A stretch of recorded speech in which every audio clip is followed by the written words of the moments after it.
I know you all know Scotty grew up in Oklahoma, but he was born in Amarillo, Texas. In Spanish it means yellow, and he ain't. But his early influences were Jerry Byrd, Little Roy, Don Helms, Speedy West, and later on some of them young punks by the name of Emmons, Lloyd Green, Doug Jernigan, etc. You know, he is just unbelievable. In '63, he started Scotty's music. 10 years later, it grew worldwide. I mean, 45 countries he was selling. I mean, it's unbelievable. Every state of the union. I know. He noticed there was a need for steel guitar music. There really wasn't much out there, so he started back in '73 the Midland label. In '68, he started his first steel guitar show.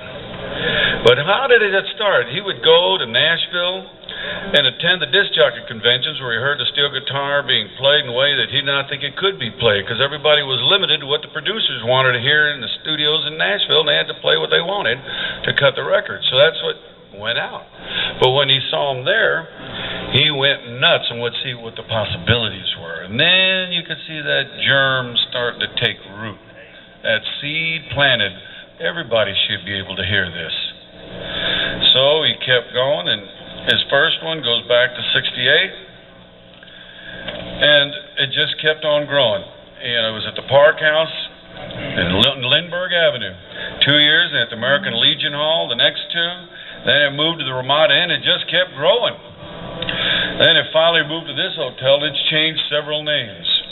Well, we'd like to start with Billy Robinson here doing a great dedication for something. Everyone know, not only is he a Hall of Fame member, and the only Hall of Fame member from Nashville, but he is also an artist. Come on. You know, 40 years ago, hey, thank you. 40 years ago, Scotty started this thing, and this is a labor of love for him. You're talking about a man who loves steel guitar and steel guitar players. That's Mr. Scotty, and he's my friend. Also, I did a thing, it was a labor of love for me, and I did a painting, and I'm going to show you that painting of my good friend here, Scotty. I want you to have this, man. This is something that's a labor of love for me, because I think the world of you. I love you, buddy, because you have done so much for the steel guitar world. Here it is.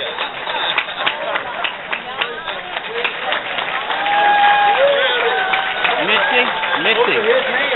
You're okay, just don't move no further. Look at Scotty's hands. Look at it. Well, Scotty, I'll tell you what, I hope you enjoy that, buddy. All right, you're my friend, and you're a friend to all these folks out here, I'll tell you right now, because they all love you. Okay? Thank you, folks. Scotty. Yeah.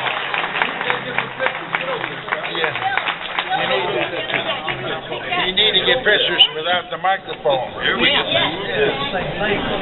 There we go. How's that? All right. That's what I'm talking about. That's right.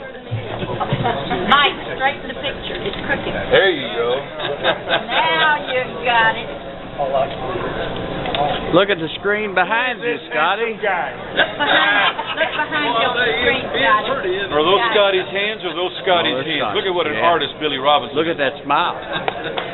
Yes. That's Scotty's hands, his smile, his warm heart. He doesn't do just portraiture. He captures the soul of the individual. Look at that. Thank you so much, Billy. That's beautiful. And I love the way you did the background. It's reminiscent of the Light of Rembrandt, how he played with Hey, things. Scotty, I think you ought to tell a story how you met Billy. Remember how you met Billy? Over that book? You ought to tell that story. Mike, you going to come up here? To be still. When I can get to a mic, I'll be. Yeah, get a mic here. Here we go. Mike's got one. Everybody, look who all signed this for Scotty. 40 years of steel guitar. Thank you so much, Scotty. Wow. We're going to have another 100 years, aren't we? You better believe Get it, over buddy. here with him. He keeps moving away from me. Yeah, that's good.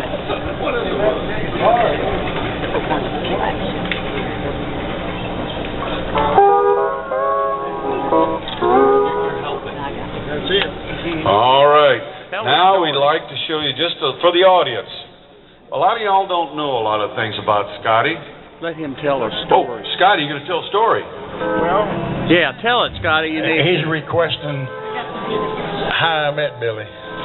When I was a teenager back in Yukon, Oklahoma, about 17 miles west of Oklahoma City, I was attempting to play, the lap steel, and I would listen to the songs that were cut in the 40s. One of them was Overlooked an Orchid, and I just loved the sound of that steel. And I worked for a while at Medicine Park, Oklahoma, renting boats during the summer between school, and I'd play that every time I go into the hotel. And I finally learned it just like the record. Okay, and that was about 48. In 48, I was a guest on the Grand Ole Opry. Red Foley, Hank Williams, Hank Snow, George Morgan were there.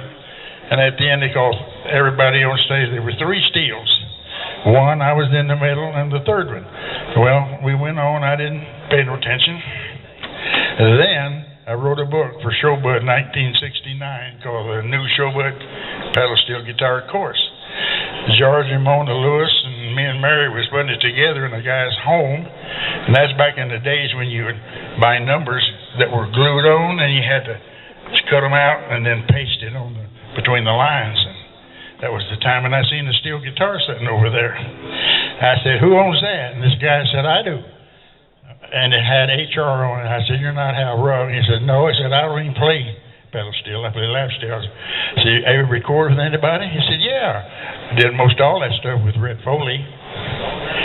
And I played with Carl Smith and George Morgan. And when he said I played Overlooked an Orchid with Carl Smith, man, I'm telling you, I came apart. You remember, that's the tune that I liked so well and spent so much time learning. And here we are, all these years later, and the guy's home in Hendersonville, Tennessee. And I said, he says, "What's your name?" He said, "My name's Billy Robinson."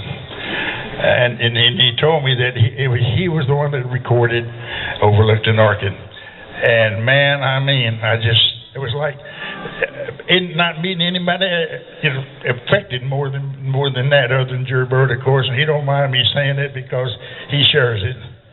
But Billy, I want to thank you very much for in getting me to learn to play the steel guitar better, and I learned you perfectly. And when I met him so many years later in the most unusual conditions. Thank you, Scotty. I'd like to give one short corollary to show how great this man's taste is with Overlooked an Orchid. We were all at dinner in Nashville with Buddy Emmons, and I sat there and asked Buddy point blank, "Who was your first influence on C6? He unflinchingly said, "Billy Robinson."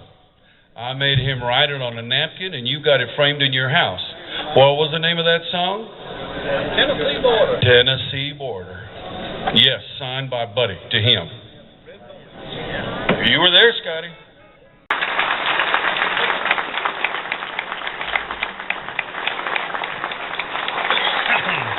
Well, that was quite a report from Dr. Wayne Yates in Denver, Colorado, that not only is he a doctor, but he's proven that he's expertise on steel guitar, and there are people that play them. Doctor, we love you, man. Love you, Scott. Thank you. Love you so much.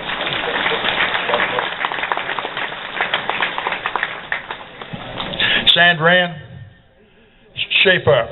You didn't tell me this. Miss Mary, Michael Berry, Lennon, you didn't tell me that. Mother, no, you didn't tell me that was going on. Okay, well, that been said and done. We can look to the future, and we can look over here to these players on the lined up in a row, and we'll proceed. Who's your spokesman? You need a microphone, or you got one? Big Mouth Lynn. Can somebody give him a microphone? I got one right here, I think. Oh, he's already got it. Okay, so let's just relax now, and it's supposed to start at 6 o'clock, and my watch says exactly 6 o'clock.